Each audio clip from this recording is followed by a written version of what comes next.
अरविंद केजरीवाल को चाहे lower court रहा हो या सुप्रीम कोर्ट रहा हो या हाई कोर्ट रहा हो, वहां से राहत नहीं मिल रही है। केजरीवाल को लगता था कि वो तो सिर्फ मुख्यमंत्री है, उसके पास कोई मंत्रालय नहीं है, तो उसे जेल नहीं भेजा जाएगा। अतिशी मार लेना बाहर से यही समझ रही है कि मेरे मुख्यमंत्री बनने का समय आ गया। तो आम आदमी पूरी पार्टी चाहे तो जेल में जा सकती है। तिहाड़ में ऐसा रोक टोक नहीं है, परिवार के सदस्य जाते ही हैं, जेल में मिलते ही हैं, होली मिलन समारोह कर सकते हैं। सुनीता केजरीवाल का मुख्यमंत्री बनना थोड़ा मुश्किल है। हालांकि गुरु दक्षिणा में पांव छूने के बाद लालू यादव ने यही समझाया था। देखना होगा कि भारत भर में किस प्रकार से विपक्षी पार्टियों का एटीट्यूड होता है। नमस्कार, मैं हूं अभिलाषा, आपकी दोस्त और होस्ट। और आज हमारे साथ न्यूज रूम में उपस्थित है द अभिषेक तिवारी शो के editor in chief Abhishek Tiwari. और आज हम वक्त जाया ना करते हुए सीधे मुद्दे पे आएंगे, और मुद्दा ये है, बीती रात केजरीवाल को ईडी ने शराब घोटाले मामले में अरेस्ट कर लिया। अब देखना ये होगा कि अब दिल्ली में क्या होगा। क्या दिल्ली में राष्ट्रपति शासन लागू होगा या फिर सरकार जेल से ही चलाई जाएगी। हमारे साथ उपस्थित है अभी अभिषेक सर, और इनसे हम जानेंगे क्या वाकई में दिल्ली में सरकार जेल से चलाई जाएगी या फिर राष्ट्रपति शासन लागू होगा। देखिए, ऐसा पहली बार नहीं है अभिलाषा जी की केजरीवाल सरकार के बहुत सारे मंत्रालय पहले भी जेल से चलाए जा चुके हैं। सत्येंद्र जैन जेल में थे और कई महीनों तक उनके पास मंत्रालय था। मनीष सिसोदिया जेल में थे, कई महीनों तक उनके पास मंत्रालय रहा। और अब अरविंद केजरीवाल, हालांकि अतिशी मार लेना पहले ही बता चुकी हैं कि दिल्ली में मुख्यमंत्री अरविंद केजरीवाल ही रहेंगे और जेल से सरकार चलाएंगे। अब देखना ये दिलचस्प होगा अभिलाषा कि दिल्ली के एलजी साहब क्या करते हैं। ये संवैधानिक संकट तो है, पूरी कैबिनेट जेल में है इस वक्त, एक प्रकार से कहें मुख्यमंत्री जेल में है, तो संवैधानिक संकट तो है। और हमको ये समझना होगा कि आज जो बड़ा फैसला सुप्रीम कोर्ट का आएगा, जो सुप्रीम कोर्ट मुझे नहीं लगता कि उनको बेल देने वाली है, उसके बाद देखना होगा कि भारत भर में किस प्रकार से विपक्षी पार्टियों का एटीट्यूड होता है, क्या होता है, उसके बाद ही हम कुछ एक्सप्लेन कर पाएंगे। सर, जैसा कि अभी आपने कहा कि सारे आपके जो नेता हैं वो कहीं ना कहीं जेल में हैं, तो क्या आपको लगता है कि होली इस बार जेल में ही मनाई जाएगी? देखिए, एक साल पहले जब मनीष सिसोदिया जेल गए थे होली से पहले, तो मैंने एक शो किया था इसी चैनल पर और कहा था कि निस्संदेह होली तो जेल में ही मनेगी, लेकिन मनीष सिसोदिया के संदर्भ में कहा था। अब चाहे वो संजय सिंह हो, मनीष सिसोदिया हो, सत्येंद्र जैन दोबारा जा चुके हैं जेल, और अब अरविंद केजरीवाल, तो आम आदमी पूरी पार्टी चाहे तो जेल में जा सकती है। तिहाड़ में ऐसा रोक टोक नहीं है, परिवार के सदस्य जाते ही हैं, जेल में मिलते ही हैं, होली मिलन समारोह कर सकते हैं, ढोल तमाशे नगाड़े के साथ नरेंद्र मोदी मुर्दाबाद कर सकते हैं, ईडी मुर्दाबाद करना चाहते हैं तो कर सकते हैं। लेकिन आपको मैं बताऊं, जो व्हाट्सएप चैट लीक हुए हैं वो बहुत महत्वपूर्ण है। सुकेश चंद्रशेखर के व्हाट्सएप चैट में ऐसा क्या था कि जो अभी सामने आ रहा है और इतना वाद विवाद और बवाल हो रहा है? एडिटर अभी स्क्रीन पर चलाएंगे, वो दोनों स्क्रीनशॉट मैं आपको दिखा रहा हूं और बता रहा हूं पढ़ के क्या है। पहला चैट, सुकेश चंद्रशेखर बोल रहा है कि पुराना नंबर था तो बैटरी लो है, दूसरे नंबर पे ये बात हो रही है, ओके ब्रो। उसके बाद कहता है कि क्या घी का टिन रेडी है, फुल है ना? उसके बाद सुकेश चंद्रशेखर कहता है बिल्कुल ब्रो, पूरा 15 केजी का टिन रेडी है, okay send it to sister HY day, Hyderabad की सिस्टर को सेंड करना है। अगला कविता अक्का TRS के नाम से अगला ये जो स्क्रीनशॉट आप देख रहे हैं स्क्रीन पे सेव्ड है। वहां क्या बात हो रही है? ओके अक्का, any time please give my regards and respect to KCR गुरु, यानी ये के कविता के पिताजी को बोल रहा है कि हमारा प्रणाम कहिएगा। उसके बाद अक्का को अगला मैसेज करता है, अक्का डिलीवर्ड। वो लिखती है क्या? अक्का प्लीज कंफर्म, प्लीज इन्फॉर्म एके से अरविंद केजरीवाल और SJ सत्येंद्र जैन ब्रो। उसके बाद के कविता व्हाट्सएप में लिखती है स्पोकन टू मनीष, मतलब मनीष सिसोदिया। इतना क्रिस्टल क्लियर शायद ही दुनिया में एक ग्रुप चैट हो रहा है, और ईडी ने कहा हमारे पास व्हाट्सएप चैट की पूरी एक किताब हमने बना ली है।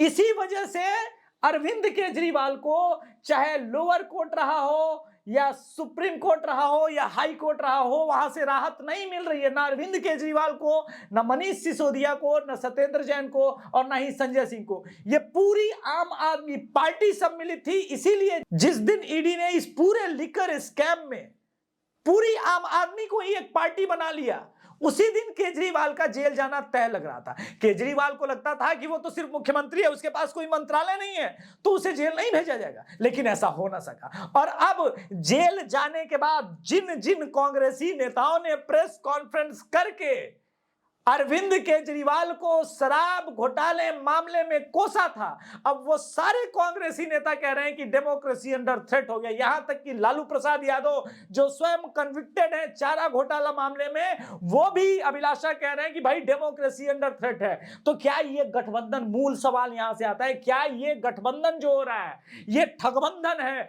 जहां पर सारे एक दूसरे के क्राइम को छुपाएंगे, एक दूसरे के लिए साथी हाथ बढ़ाना का गीत गाएंगे, मिले सुर मेरा तुम्हारा तो करप्शन बढ़े हमारा का गीत गाएंगे। अब ये देखने वाली बात है। सर, जैसा कि अभी आपने लालू यादव जी का जिक्र किया, तो लालू यादव ने जैसे चारे घोटाले मामले में अब जब वो फंसे थे तो उन्होंने राबड़ी देवी को मुख्यमंत्री बना दिया था, तो अब क्या होगा? दिल्ली में भी क्या कुछ ऐसा ही खेला होगा? बिल्कुल, सुनीता केजरीवाल के सीएम बनने की जहां तक, देखिए यहां भी एक संवैधानिक संकट है। सबसे पहले सुनीता केजरीवाल को कुछ तो बनाना होगा, चुनाव लड़ाना होगा। चुनाव लड़ाने के लिए किसी को जगह छोड़नी होगी, बाईपोल कराना होगा, कुछ तो कराना होगा, या एमएलसी जैसे बिहार में बनते कुछ वैसा पद तो दिलाना होगा। दिल्ली में तो है नहीं, तो अब क्या करें? तो देखिए अब यह है कि अतिशी मार लेना बाहर से यही समझ रही है कि मेरे मुख्यमंत्री बनने का समय आ गया। वैसे ये एक मैंने कहा कि दिल्ली इस वक्त एक संवैधानिक संकट से गुजर रही है। मेरा मानना है कि सुनीता केजरीवाल का मुख्यमंत्री बनना थोड़ा मुश्किल है। हालांकि गुरु दक्षिणा में पांव छूने के बाद लालू यादव ने यही समझाया था, अब बुड़बक लेके सबसे पहले जो है अपनी पत्नी पे विश्वास करो। ई अतिशी मार लेना, संजय सिंह, अमानतुल्लाह खान आएंगे जाएंगे, पार्टी रहेगा नहीं रहेगा, तुम्हारी वाइफ है वो तो रहेगी साथ में, इसलिए उसी को बनाना। लेकिन अब क्या करें, अब तो जेल चले गए। हालांकि केजरीवाल को इस बात का अंदेशा हो गया था जैसे ही संजय सिंह जेल गए थे। वैसे संजय सिंह ने कहा था, अरे मोदी जी आप डरते क्यों हैं, आपके पास तो ईडी है, सीबीआई है, अगर आप इतना ही डराना चाहते हैं तो हमको अरेस्ट करके दिखाइए। देखिए जितनी बार इन लोगों ने बोला राम मंदिर कब बनेगा, बना दिया। इन्होंने बोला धारा 370 हटेगा नहीं हटेगा, हटा दिया।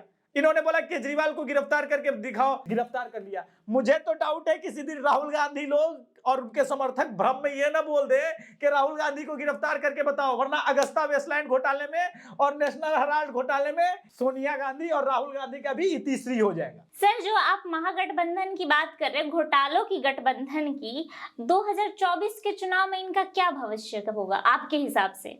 देखो अभिलाषा, एक बात मैं सीधे सीधे बता दूं कि रवीश कुमार ने रिसेंटली ट्वीट किया कि ऐसे अगर आपको 400 सीट जीतना है तब तो कोई मतलब ही नहीं, आप 543 सीटें जीत जाए। लेकिन मैं एक बात कहना चाहता हूं जो वास्तव में पत्रकारिता का मापदंड है। शराब घोटाला क्यों हुआ, कैसे हुआ, कौन कौन इसके पीछे थे, इन तीनों प्रश्नों के उत्तर ईडी ने बहुत इत्मीनान से हम सबको दे दिए हैं। सुप्रीम कोर्ट इस देश का बोल रहा है, प्रथम दृश्य में 330 करोड़ के लेन देन ट्रांजैक्शन का मामला है। ईडी अगले दिन फिर से कहता है जब के कविता अरेस्ट होती है कि 100 करोड़ का घोटाला हुआ है, वो साफ हमारे पास डिटेल्स है।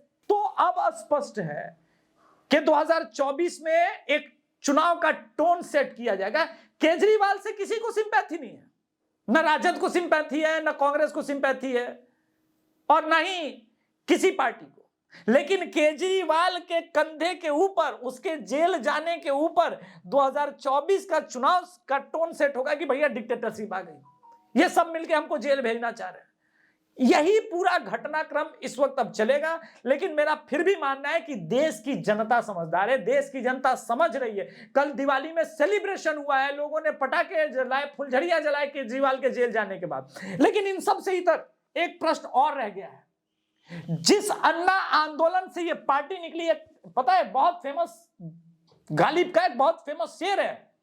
गालिब कहते हैं कि चले थे तवायफ का कोठा बंद कराने, चले थे तवायफ का कोठा बंद कराने, मगर पैसों की खनक कोठे पे सुन करके अपने पैरों में घुंघरू बांध बैठे। तो जो दिल्ली का घुंघरू सेठ है केजरीवाल, ये चले थे ईमानदार राजनीति करने, अलग राजनीति करने, लेकिन भ्रष्टाचारियों पर आरोप लगाते लगाते स्वयं इतने बड़े भ्रष्टाचारी हो जाएंगे, इतना मास लेवल पे करप्शन करेंगे, ये किसी ने नहीं सोचा था, ये किसी ने नहीं समझा था। तो वो जो करप्शन है असली इनका, ये अन्ना आंदोलन में ठगे गए वो लोग जो इस स्वप्न को लेकर के चले थे कि अब भारत बदलेगा, एक जननायक उभरा है, जन लोकपाल आएगा। 28 दिसंबर, पिछले 10 साल से कितने 28 दिसंबर 23 दिसंबर बीत गए, जन लोकपाल नहीं आया। जो चीज आई इस देश में वो यही आया, भ्रष्टाचार, करप्शन उसी तर्ज पे आया है जिस प्रकार से लगातार होता रहा और हो रहा है। मेरा मानना है कि ये केजरीवाल की कहानी का अंतिम चैप्टर चल रहा है, इनका लंका कांड चल रहा है, और लंका दहन के बाद तो भाई समाप्ति है कहानी की। बहुत बहुत धन्यवाद अभिषेक सर, केजरीवाल शराब घोटाले मामले से रिलेटेड सारी जानकारी देने के लिए।